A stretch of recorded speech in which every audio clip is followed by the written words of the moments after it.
Madame, Monsieur, bonsoir. L'opération était des plus difficiles et ils le savaient. Le risque plus qu'élevé. Pourtant, ils n'ont pas hésité à braver le danger, car en 2 jours sur les routes pour rallier des communes comme Partiaga ou Taori dans la jungle du Grand Est.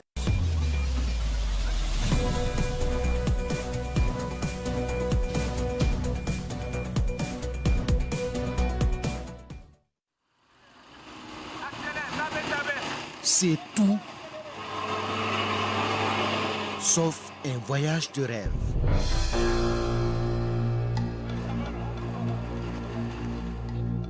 Malgré ce décor de spectacle paradisiaque, rien ici n'est merveilleux ou paisible. Dans ce territoire grand comme le prestige de ces chaînes de collines cascadées, tout ne paraît que calvaire et danger de mort. C'est la plus grande région politico-administrative du Burkina avec une riche faune et une flore attrayante. Sans oublier son sous-sol qui scintille d'or. C'est tout l'enjeu d'une terre de grandeur convoitée. Dans cet environnement fait de guerre, ces hommes et ces femmes qui n'ont plus rien à perdre sauf leur vie connaissent le pire de l'humanité. La cruauté de leurs semblables, chacun pour soi l'abandon, mais aussi le meilleur, la solidarité, la charité, l'espoir soutenu par un sacerdoce fait de risques. Celui d'apporter le réconfort et la paix dans les villages en détresse au prix de l'endurance, de blessures et même du sang. Voici l'incroyable périple de l'armée dans la jungle de l'Est burkinabé.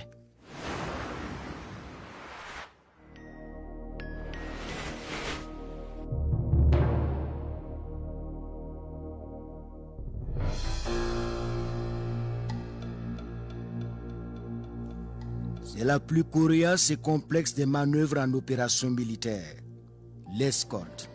Celle-là s'étend sur environ 20 km. Et dans l'esprit de beaucoup ici, cette opération de ravitaillement dénommée Charima 2 ou soutien en Goulmachima est exceptionnelle. Elle coûtera donc sans doute du temps, de l'énergie, des vies peut-être. Parti de Fada en cette fin du mois de juin 2024, la mission conduite par le 1er et le 5e bataillon d'intervention rapide doit ravitailler cette commune dans la vaste contrée forestière de l'Est. Une sorte de cercle vicieux, infernal et redoutable. Près de 260 km à parcourir sur une route problématique. Pas de bitume, pas de granulat, raviné à certains endroits. Ces nuits de poules se gorgent d'eau à chaque pluie parce que la météo aussi est capricieuse en ce début d'hivernage. Ce qui accroît le danger des engins explosifs parfois submergés. Rien ici donc n'est fait pour être bienveillant envers les combattants, pourtant décidés à sauver les populations en détresse. Pour y arriver, il faut affronter l'épreuve du trajet. En plus des mines artisanales, il y a des ponts dynamités, la boue, la forêt, la menace d'embuscade. Les obstacles sont innombrables et des routes quasiment impraticables s'il en existe encore. Aux portes du village d'Ougarou, décor de chantier improvisé dans une vallée marécageuse. 4e jour d'un ultime combat pour sauver les derniers véhicules embourbés du convoi.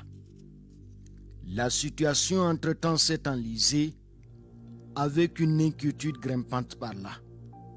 Pour les commandants des unités, il faut éviter de traîner sur la route au risque de compromettre le ravitaillement très attendu par de milliers de ménages affamés. Alors, à l'étape actuelle, les convoyeurs malchanceux vont devoir accepter la douleur de perdre leurs biens, comme ce militaire à la retraite reconverti en routier. Avec les commandos, il n'a pratiquement pas dormi depuis 3 nuits au chevet de son camion agonisant, incapable de fournir le moindre effort. Alors, une décision s'impose. Le lieutenant John Off de Bir 1 qui commande la mission vient de livrer un verdict désarmant pour cet adjudant à la retraite qui reconnaît les efforts de ses cadets.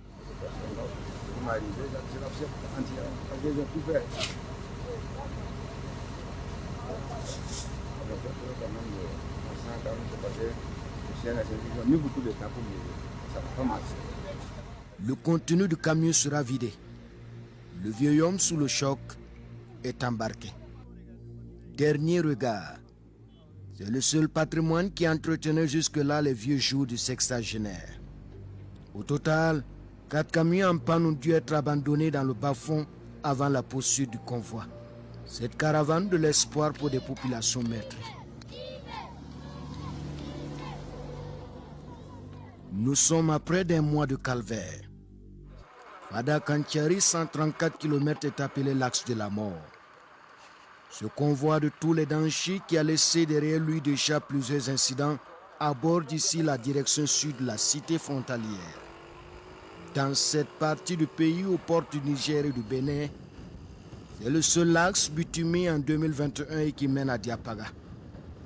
Mais à peine ouverte à la circulation, l'infrastructure va subir le courroux des terroristes très hostiles au développement. Ils ont dynamité tous les ponts du sentier. Alors, pour avancer, il faut être ingénieux et très prudent. C'est la saison pluvieuse. Sous le ciel menaçant, nous affrontons l'inconnu. Dernier obstacle avant Diapaga. Même saboté, cet imposant pont du Boudiéré demeure un passage obligé pour ravitailler les principales communes de la Tapoa.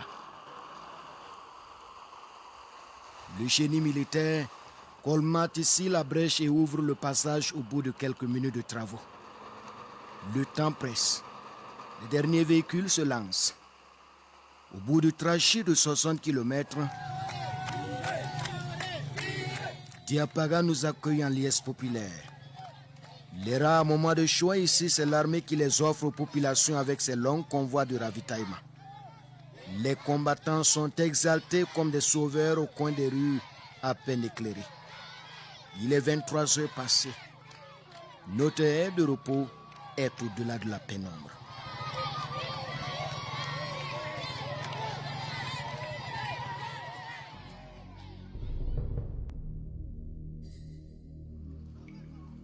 La mission est à sa 5e étape dans une zone pas du tout simple. Encerclée, Diapaga est presque à sec. Voilà bientôt 7 mois qu'elle n'a pas été approvisionnée en denrées de première nécessité. La localité est tellement difficile d'accès que le prix s'envole. La vie y est plus chère qu'ailleurs. Il y a peu, il fallait débourser entre 60 et 75 000 francs CFA pour s'offrir le sac de 50 kg de riz. Les commerçants véreux profitent de la situation et les habitants de la commune payent au plus fort leur isolement. Entre-temps, le sac de 50 kg de mil a été vendu à 150 000 francs CFA. Avec l'arrivée du convoi, l'espoir est revenu. Mais pour combien de temps? Ici, le seul lien avec l'extérieur, c'est l'armée qui fait autant de ravitaillement qu'elle le peut. Mais à chaque fois, c'est un enfer. Depuis des semaines, les fantassins se battent pour acheminer médicaments, carburant et vivres dans cette région où les populations souffrent. Parce que les terroristes harcèlent les positions de l'armée et ses supplétifs VDP. Ce rempart qui assure la sécurité des paysans en plein travaux champêtres.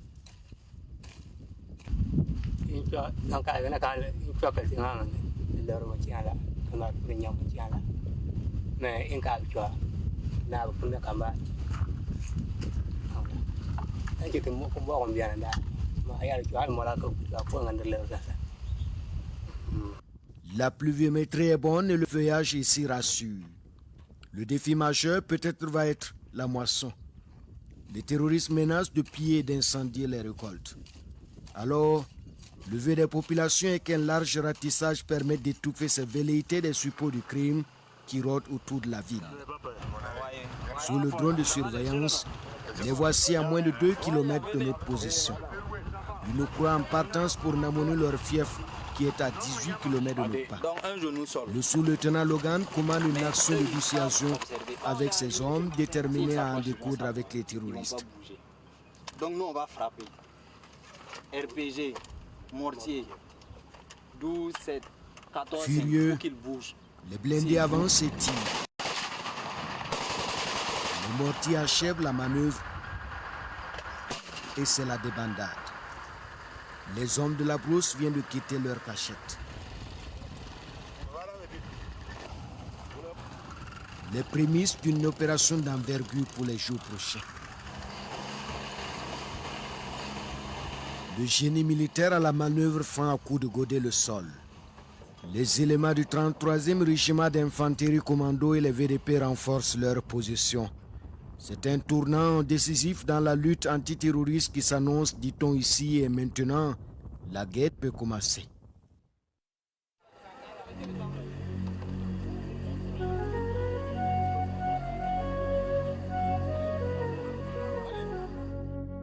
Après 11 jours d'escale studieuse, nous mettons le cap sur Parthiaga, 20 km plus à l'ouest. Le convoi chargé de ravitaillement en vivres, en médicaments et du nécessaire pour une campagne de vaccination avance péniblement. Chaque kilomètre est une lutte contre des routes impraticables et la menace omniprésente des mines artisanales. Malgré tout, certains conducteurs sans scrupules ont fait le plein des cargaisons. Des civils embarqués comme du bétail. Un business frauduleux qui rapporte 15 000 francs CFA par personne au mépris des consignes de sécurité. Avec ces civils, la manœuvre devient encore plus complexe, surtout en cas d'embuscade. Après une journée de route, le voyage s'achève au milieu de la nuit. Parthiaga, où les puits des singes engouent Machima. Dans ce décor de collines imposantes, le calme et la tranquillité sont de façade. Le 30 juin dernier, une attaque terroriste a visé le détachement militaire de la localité, également sous blocus. Cette expédition punitive a laissé le village méconnaissable avec ses nombreuses victimes collatérales et l'histoire rocambolesque d'un père de famille.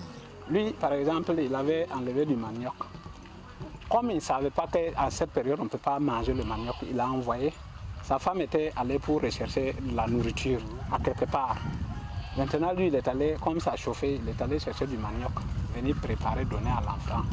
L'enfant a mangé, le major a pu récupérer un, mais le grand frère, lui, il est parti. Il est parti. Net, quand la femme est revenue, il n'avait plus son enfant. Sans ressources, chacun mange ici ce qu'il trouve, même si c'est mortel.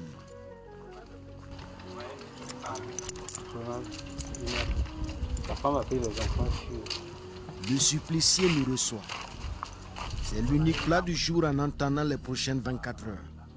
Ici, à chaque jour suffit sa peine.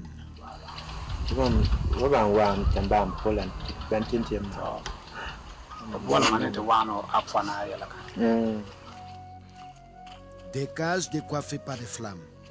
Une scène de guerre et la vie d'un homme ruiné, résigné à vivre désormais dans la précarité et la solitude. À cette situation critique se greffe un drame humanitaire qui secoue ce territoire coupé du monde. À leur récent passage, les terroristes n'ont rien épargné dans la commune. Même pas le dispensaire où règne encore un climat de deuil avec des murs criblés de balles. Submergé par le travail, l'infirmier major du centre de santé nous reçoit. Seul l'agent de l'État en poste depuis novembre 2023 dans la localité, il représente l'unique espoir d'interminables files de patients qui affluent chaque jour. Voilà, c'est un monsieur qu'on a reçu. Ce vieil homme est venu pour une énième séance de pansement. Voilà, on a tenté de le référer. Jusqu'à présent, on n'a pas eu une évacuation sanitaire. Une mystérieuse maladie qui fait penser à une intoxication alimentaire qui tue en silence par là. Le 30 juin, et ça commence à gonfler comme ça. On m'avait dit qu'on mange les nyama-nyama. C'est ça que c'est. L'espoir de ce septuagénaire est sur un hélicoptère qui pourrait lui offrir une ultime chance de survie. Mais la demande est forte, nous explique l'armée de l'air qui multiplie les heures de vol sans le moindre repos. Le vieux homme mourra donc dans l'attente quelques jours après notre entretien.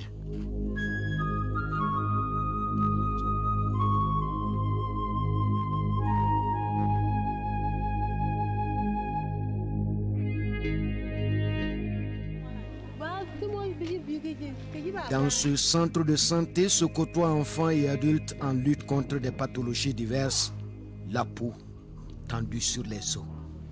Ici, Au moins 220 enfants souffrent de malnutrition aiguë sévère. La faim sévit dans la commune. On a l'impression qu'on n'est pas au Burkina. C'est ce que je vous dis, mais quand vous allez dire ça, ils vont dire ça. Moi, en fait, j'ai un appareil qui est gâté. J'avais plein, si vous voyez, vous allez pleurer. Les larmes, en fait, on ne peut pas croire. Quand vous allez montrer ça, ils vont dire que c'est... D'autres vont dire que si c'est pas pareil, ils vont voir les gens pour dire non, lui on le connaît. Ils vont dire non, c'est pas au Burkina ici. Si tu prends les photos, il y a les fesses de l'autre que j'ai pris là. J'ai montré à il me dit que c'est un militaire, il me dit que c'est au Burkina, il dit ça appartiendra ici. L'espoir n'est pourtant pas totalement enseveli. Nous sommes dans notre salle de malnutrition. Les militaires arrivés la veille ont apporté la vie. Rien que hier qu'on vient d'avoir les intrants nutritionnels, et ça c'est du PPN, et ça c'est du super céréal. Une arme redoutable contre la malnutrition. Ce matin, Saint-Pourri et son équipe sont au front pour traiter le phénomène. Conseil et distribution de compléments alimentaires avant une séance de vaccination. On a organisé une campagne de grand rattrapage pour les enfants de 0 à 2 ans. Voilà. Et c'est cette campagne que nous sommes en train de faire. Ça, c'est le vaccin contre le Penta. Voilà. Pour un enfant qui n'a jamais eu le vaccin. Cet enfant n'avait jamais eu le vaccin. Grâce au convoi, en tout cas, cet enfant a pu avoir quelques doses. Par Djaga, la commune martyrisée est désormais un symbole de résilience où même les cris stridents des enfants malnutris peinent à atteindre ceux qui pourraient les sauver. Parce qu'ici, tout n'est qu'épreuve. Même pour communiquer avec l'extérieur, il faut gravir des collines, élever des antennes de fortune dans l'espoir d'un signal. Les récurrentes incursions terroristes ont fini par priver la localité de téléphonie mobile qui marche. Et ici, on n'a pas eu, en tout cas, le réseau jusqu'ici. On nous avait promis, en tout cas, qu'il se pourrait qu'on rétablisse ça. Mais jusqu'à là, c'est resté promesse. Plusieurs fronts pour une commune qui manque de quoi se nourrir. Mais avec le ravitaillement, la population va pouvoir s'alimenter en tant soit peu. Dans ce magasin, 134 tonnes de vivres à distribuer à plus de 1000 ménages. Mieux que rien, dit-on ici, mais pas assez pour ces nombreuses bouches à nourrir. Voilà, ce que le convoi nous a apporté là, ça représente de l'espoir. Et si on n'arrive même pas, dans cette semaine-là, si on n'arrive pas à distribuer, il y a des gens qui sont déjà morts. Et si on ne distribue pas tout aussi, c'est pas simple. Il y a beaucoup qui vont mourir encore. Voilà, c'est pas simple. Rien n'est facile pour cette zone aux 1000 défis, mais qui résiste.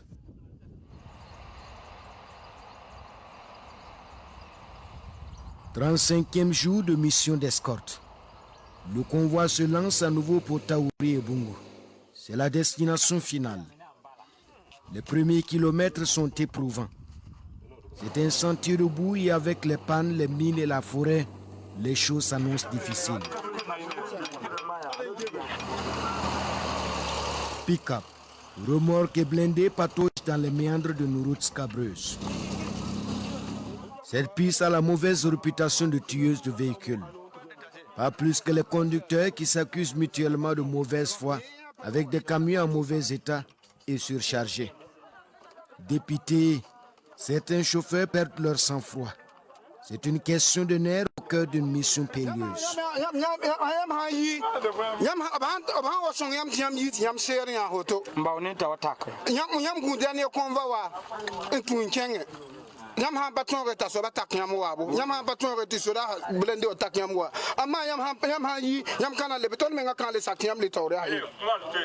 En réalité, cette partie de la forêt est infestée par des terroristes.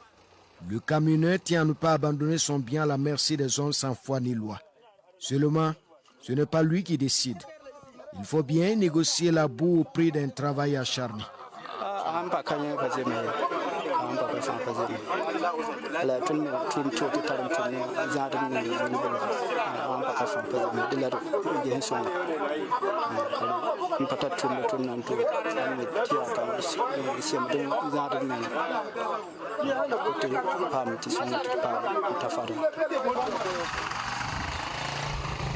Cela fait 2 jours. que nous peinons à avancer sur le trajet avec des pluies qui tombent de temps à autre. Des moments pour certains civils de se reposer et d'autres de prendre des forces avec un repas avant de s'attaquer à la boue et aux pannes. Ces ennemis, pas tout à fait invincibles. On demande si ça va aller. Si on arrive à Nadjamali, ça va. Oui, je vais démarrer. Si on arrive à Nadjamali, là, ça va maintenant. Une destination toujours lointaine. Pour avancer, il faut savoir construire des routes en quelques heures. C'est une spécialité du génie militaire qui a su sa mission depuis le début de l'opération. La plupart des chiens à la manœuvre sont issus de la vague des recrues de 2023. Ils ont le cœur à l'ouvrage. Sur la piste, Tractopelle et commandos font des efforts pour libérer tous les véhicules piégés par la boue et immobilisés par les pannes. Ici, chacun est appelé à mettre la main à la pâte. Faire agir les muscles, transpirer et vaincre l'impossible.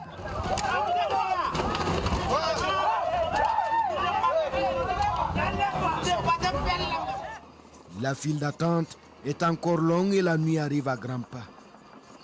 Nous sommes presque sur les derniers pas d'un voyage sans fin. Et le moindre kilomètre est une épopée.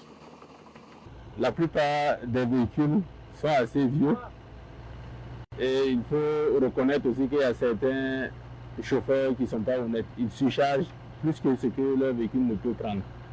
Et ça joue vraiment parce que c'est comme vous l'avez vu. Il n'y a pas une route toute faite. Il y a beaucoup de dégâts sur les routes principales. Et ça joue vraiment si le camion est très chargé.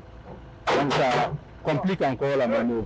Mais on fait avec. Vous voyez par exemple ce camion, il n'a pas assez de pression. On est obligé de le tracter pour pouvoir le faire sortir. Sinon il va empêcher les autres de pouvoir avancer.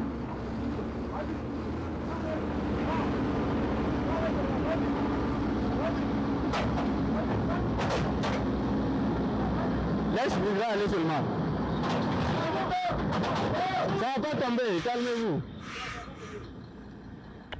Et désiré parmi les sinotrocs là, un qui... Nadia Bouani au milieu est encore plus compliqué à toucher. Un chemin incertain sur lequel avancent péniblement des camions essoufflés. Le lieutenant Kaira et ses hommes, eux, puisent les dernières forces. Bien merci. Serre maintenant. Après plusieurs temps de péripéties, on peut dire que c'est la dernière marche. Et on espère que ça va aller comme tout au long de la destination.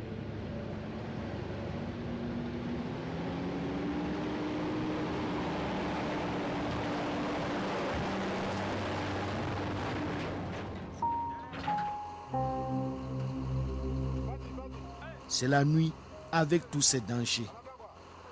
Les pannes se multiplient. Ce véhicule est à la traîne. Les esprits s'échauffent.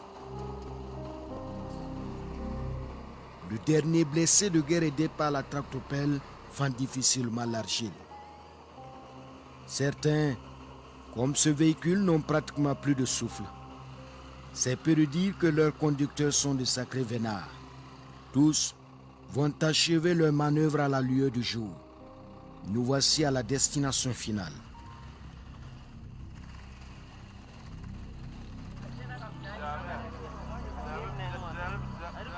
Taori. Une nature parée de ses plus beaux feuillages dans le viseur du terroriste. L'année dernière, la population avait été empêchée de cultiver. Pour cette campagne agricole, les champs sont verts et les habitants retrouvent l'espoir grâce aux actions des forces combattantes du détachement militaire de la localité.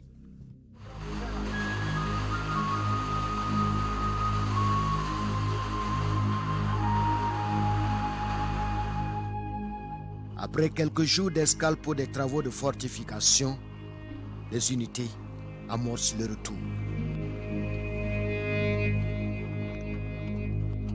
Le tronçon choisi est surnommé le couloir de la mort. En 2019, un convoi y a été attaqué et depuis lors, aucune unité de l'armée ne l'a emprunté. Alors il faut craindre une embuscade et les engins explosifs improvisés. Quelques kilomètres, et déjà le convoi bute sur ses premiers obstacles. La voie est réparée pour la suite, mais rien ne rassure. Le blindé de tête vient de sauter sur une mine. Nous étions juste à quelques mètres. Le chef de bord sort d'un voile de poussière. Le sergent Nolan est indemne. L'équipage a de la veine. Tous les éléments sont en vie.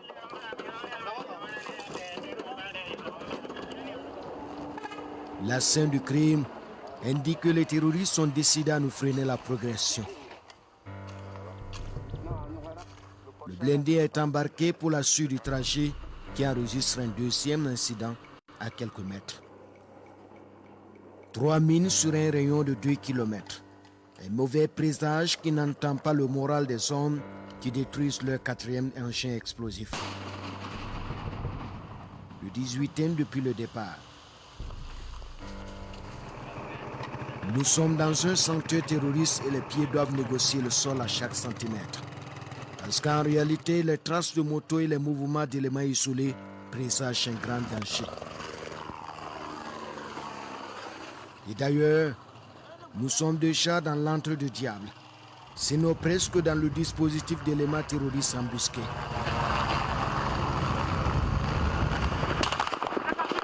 À moins de 100 mètres de nous.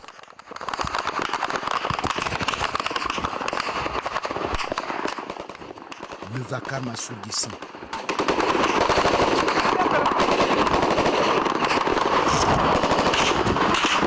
Impossible de savoir ce qui se passe sous ce ciel orageux. Roquettes et fusils mitrailleurs. Les salves viennent de partout et l'ennemi est invisible, caché dans la forêt. Percuteur et son mortier agissent. La moto, une serre d'appui est déjà criblée à son réservoir. Sans doute l'œuvre d'un sniper. Et nous voici coincés entre les rafales. Ces balles réelles qui pleuvent sans cesse. Une scène de guérilla d'une violence unie avec la mort en face. Dans les bois et sur la piste, c'est la terreur.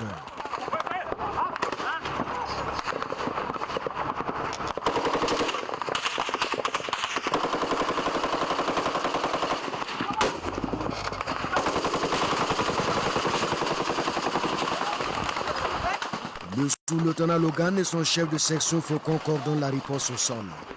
La bataille prend forme avec le commando d'appui qui manœuvre en blindé. Le lieutenant Kaira monte ici à l'assaut d'un ennemi pressé de faire un carnage, mais impossible.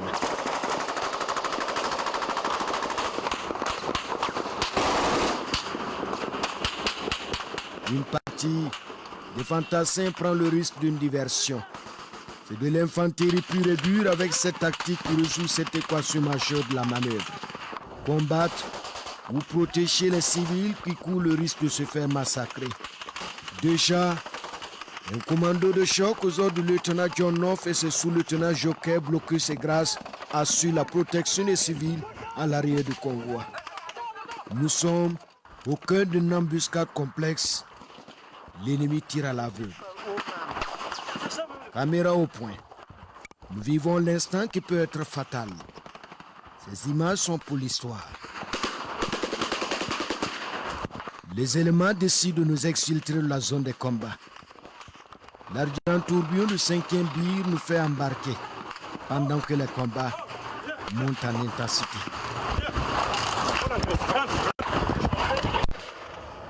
L'élément, alors de nous ramener à la base, 18 km plus à l'est. Hors de la pick-up, la riposte tient par sa rigueur mais aussi le serment. Il faut tout faire pour empêcher que les terroristes déchaînés n'atteignent le lot des civils tourmentés. Ici, les tirs sont sans répit. Nous nous rendons de plus en plus compte que les terroristes ont jalonné le convoi sur plusieurs kilomètres et tentent désespérément de le couper. Un panache de fumée s'échappe.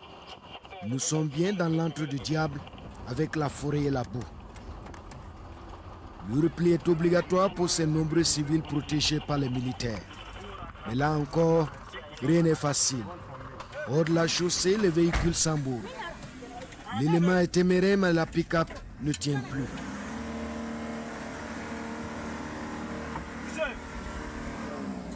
Le véhicule vient de nous lâcher dans un bas-fond. Nous devons alors débarquer. Avancez.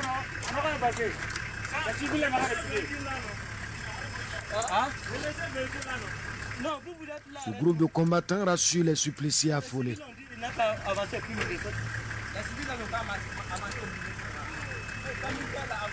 Certains ont même abandonné leurs enfants, très vite récupérés par les militaires.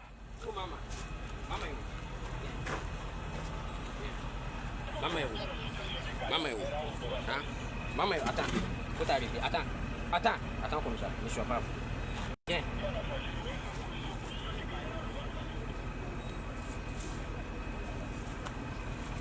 Restez comme ça. Oui, descends. Venez. Venez comme ça. Venez. Ces guerriers sont décidés à appuyer la riposte qui dure depuis des heures au cœur de la jungle.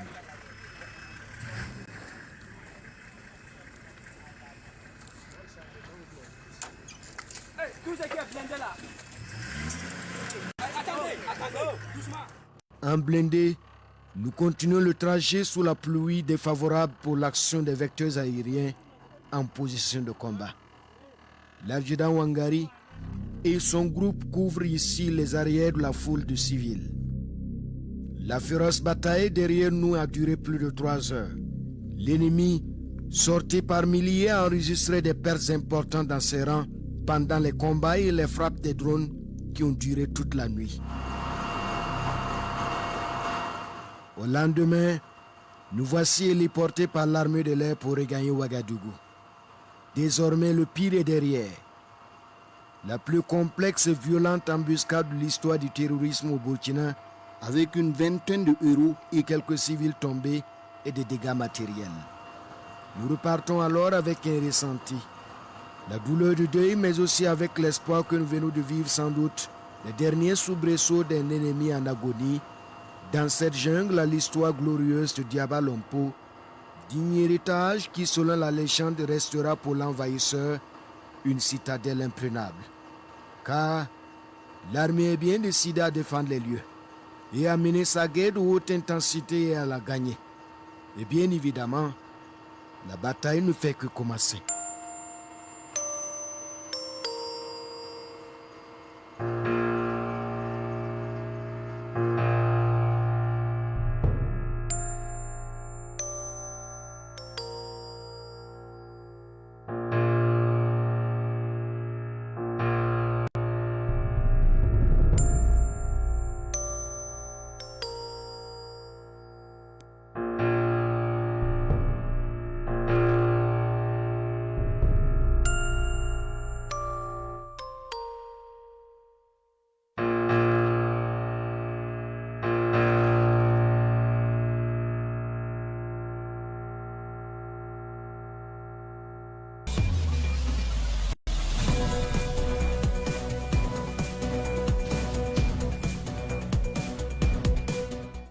L'Iradan Philippe Ada qui est avec nous sur ce plateau. Bonsoir Ada.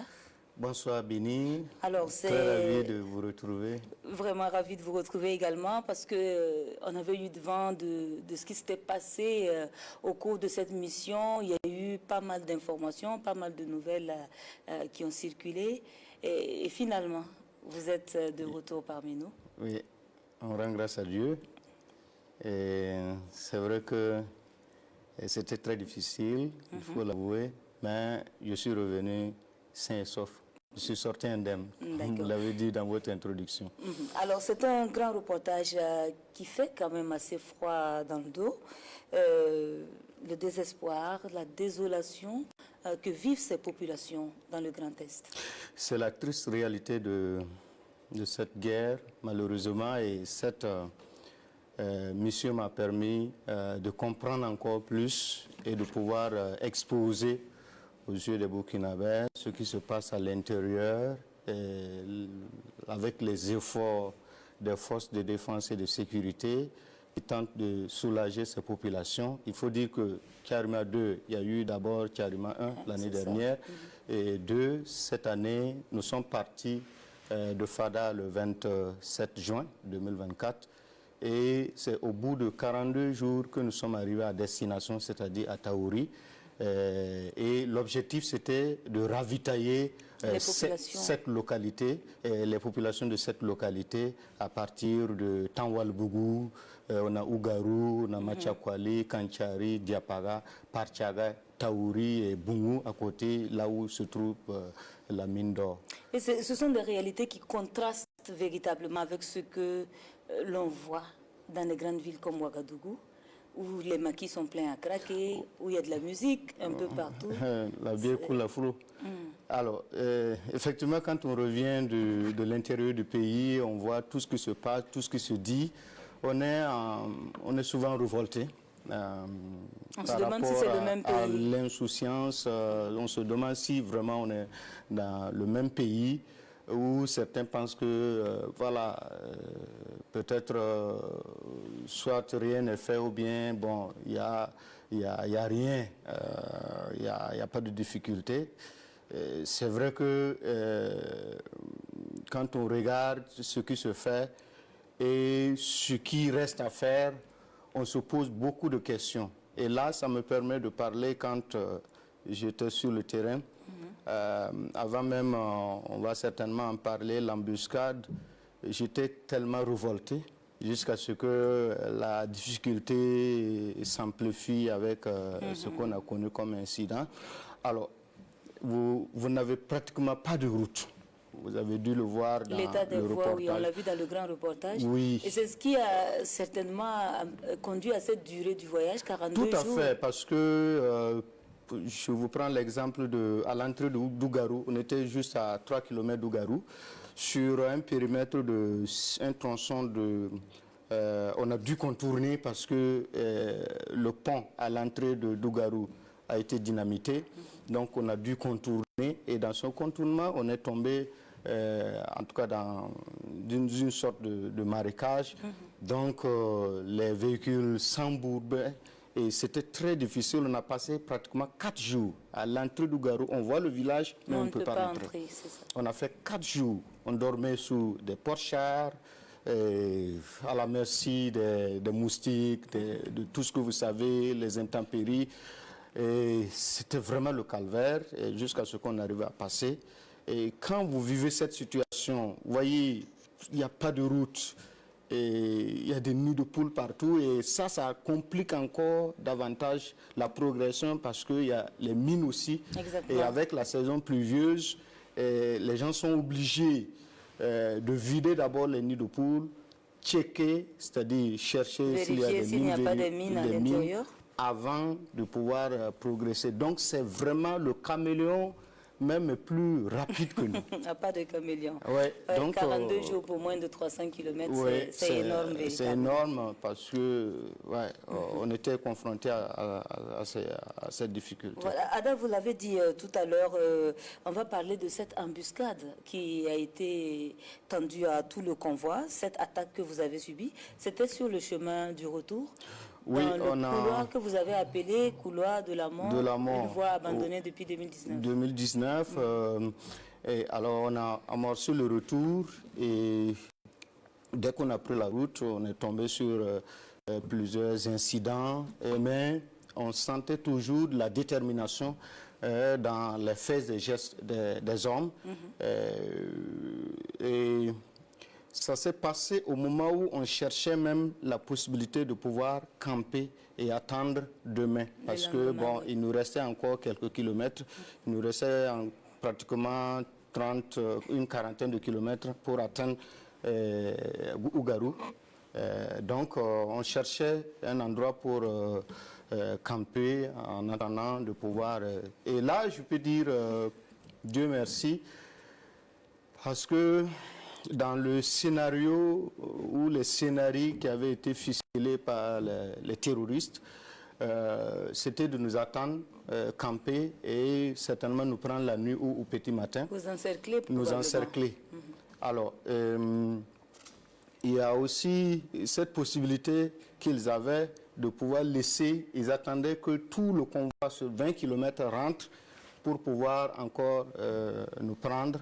Donc il y avait vraiment, je pense, 3 scénarios dans les communications que nous avons pu intercepter. Alors, donc, une embuscade dans même les plus grandes armées du monde font face à des embuscades. Pour cette fois-ci, je pense que plusieurs observateurs disent que c'est la plus importante embuscade depuis l'avènement du terrorisme au Burkina Faso. Et donc, l'Iradan, Philippe Ada, les hommes qui étaient avec vous ont fait preuve de courage et même de témérité. Absolument. Absolument. Quand j'ai vu de la manière dont ils ont manœuvré, surtout dans la riposte, c'était vraiment un courage extraordinaire et à un moment donné, j'ai cru que c'était des immortels. Vous voyez des gens qui avaient la possibilité de démonter. Certains avaient la possibilité de démonter. J'ai des histoires comme ça, des témoignages de beaucoup qui pouvaient décrocher facilement et pouvoir peut-être se mettre à l'abri, mais ils ont tenu jusqu'à ce que la suite de l'histoire soit connue. Malheureusement, ils sont tombés les armes à la main. Pourquoi? Parce qu'il y avait beaucoup de civils. Vous savez, et ça me permet de parler de cette situation souvent qui est incompréhensible. Parce que les populations, l'ordre avait été donné que les populations restent. Les officiers, les militaires ont tout fait pour que les populations, les civils qui étaient dans le convoi ne puissent pas embarquer. J'ai l'exemple à Diapaga plutôt, d'un conducteur qui a embarqué 160 personnes. Et ce sont les cris des enfants qui étaient en train de s'évanouir là. Et c'est un transport non gratuit. Payant, un transport payant. Oui, 15 000 francs. 15 000 par personne. Diapaga à Fada. Voilà. Donc lui, il a embarqué jusqu'à 160 personnes. Et ce sont les cris des enfants qui ont alerté les officiers, les militaires qui sont allés. Et quand ils ont ouvert la bâche, ils ont trouvé, mais c'était une image ahurissante. Et ils ont fait descendre tout le monde. Et pendant qu'ils étaient en train de discuter avec le chauffeur, il a trouvé le moyen de faire monter une trentaine de personnes encore. Le non-respect des consignes. Le non-respect des consignes, pour la cupidité, je ne sais pas ce qu'il faut, c'est inqualifiable. C'est la recherche effrénée du gain. Et la gendarmerie immédiatement est venue et s'est chargée de la question et l'a embarqué. Et lui, il n'a pas pu prendre la route avec nous. Et les populations sont un peu désespérées aussi et c'est la raison pour laquelle elles veulent quitter leur localité pour trouver refuge dans les grandes villes. Il y a peut-être ça, mais je pense que de plus en plus, il y a des efforts qui sont faits pour que ces populations soient rassurées et soient ravitaillées, approvisionnées en denrées de première nécessité. Parce qu'en réalité, c'est quoi le problème? Et les populations pouvaient rester sans problème, mais c'est également, et on parlait de cupidité. Justement, l'accès difficile à cette alimentation, on l'a vu dans les images. Dans les images. Et le prix excessif des denrées. Voilà, il y a certains, je ne dirais pas tous les commerçants, il y a des commerçants qui sont honnêtes, qui arrivent et qui soutiennent les populations. Mais il y en a, malheureusement, le plus grand nombre, et ils arrivent avec peut-être un sac de riz qui coûte peut-être 20 000 francs à Ouagadougou, ou 25 000, moins de ça. Ils arrivent, ils multiplient par 3 Vous avez même parlé d'un moment où on vendait le sac de 50 kg de 1000 à 150 000 Ça, c'est le témoignage, ahurissant, par exemple, d'un responsable militaire qui a dit qu'à un moment donné, il a dû acheter à 150 000 francs CFA le sac de 1000.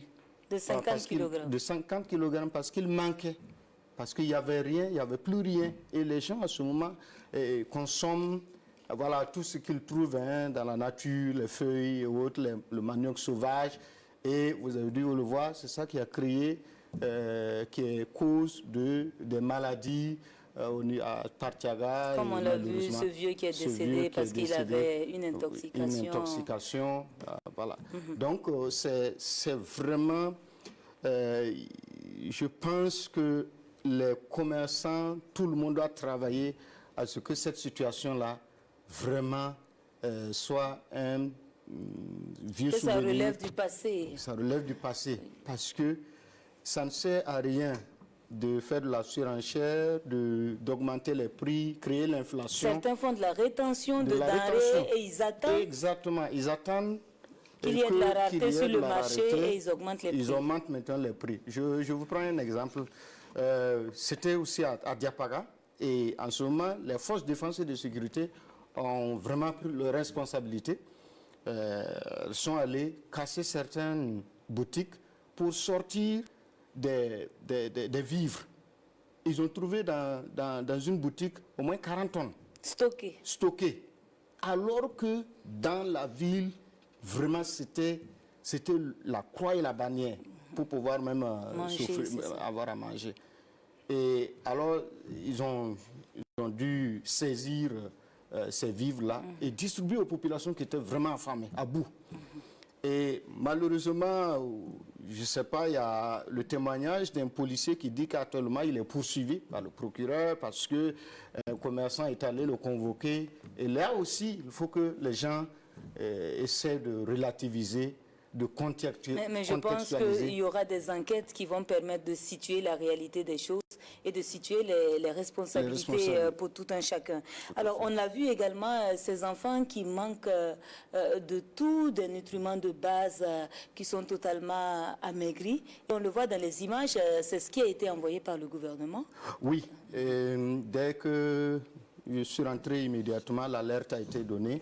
Et les autorités ont rapidement envoyé des produits. Et vraiment, c'était la joie à Partiaga. Et les populations sont venues, elles ont été servies.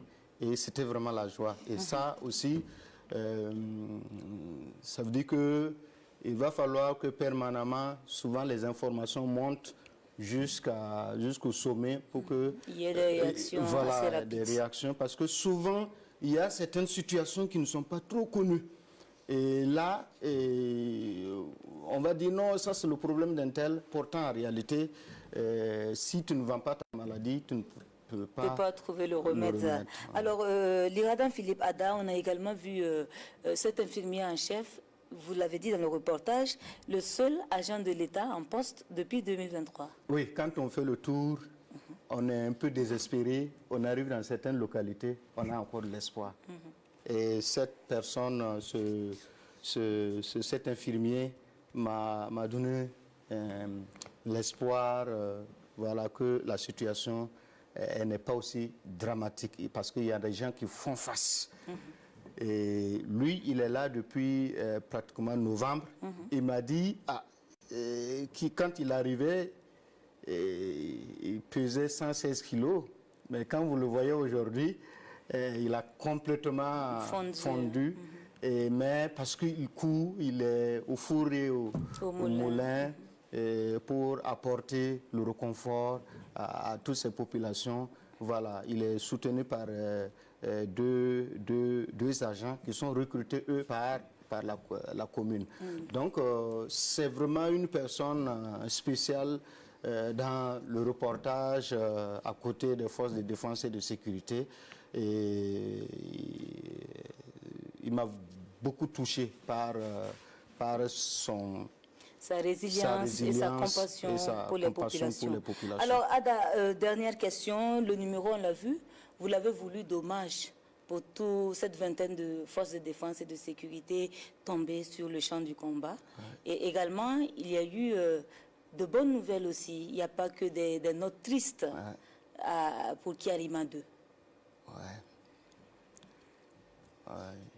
Je pense à ses camarades, parce qu'ils m'appellent camarade. Et je pense à Vegem. On voit les images qui défilent, oui. Chaka, voilà, Chaka par exemple. Quand on était à Diapaga, il nous a informé que sa femme venait d'accoucher. Sa femme a accouché quand on était à Diapaga et c'était la joie dans le groupe. On le félicitait et on souhaitait qu'il puisse regagner sa famille rapidement pour pouvoir voir son bébé. Et malheureusement, il y est resté. Il y est resté. Et c'est lui que nous voyons à l'écran, là. Alors, difficile de commenter tout ceci, on comprend l'émotion. Madame, Monsieur, 52 sur la RTV2 ce soir va se refermer ainsi. Merci à vous de nous avoir suivis. On va se retrouver très bientôt pour d'autres numéros, d'autres informations, puisque l'IRADA, Philippe Ada, repart dans quelques jours, bien sûr, sur le terrain. Merci de nous avoir suivis. À très bientôt.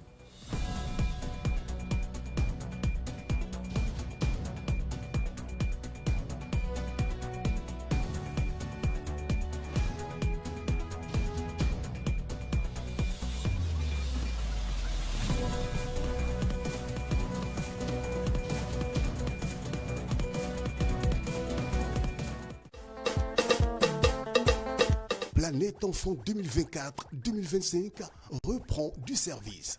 Planète Enfant, votre émission hebdomadaire d'apprentissage.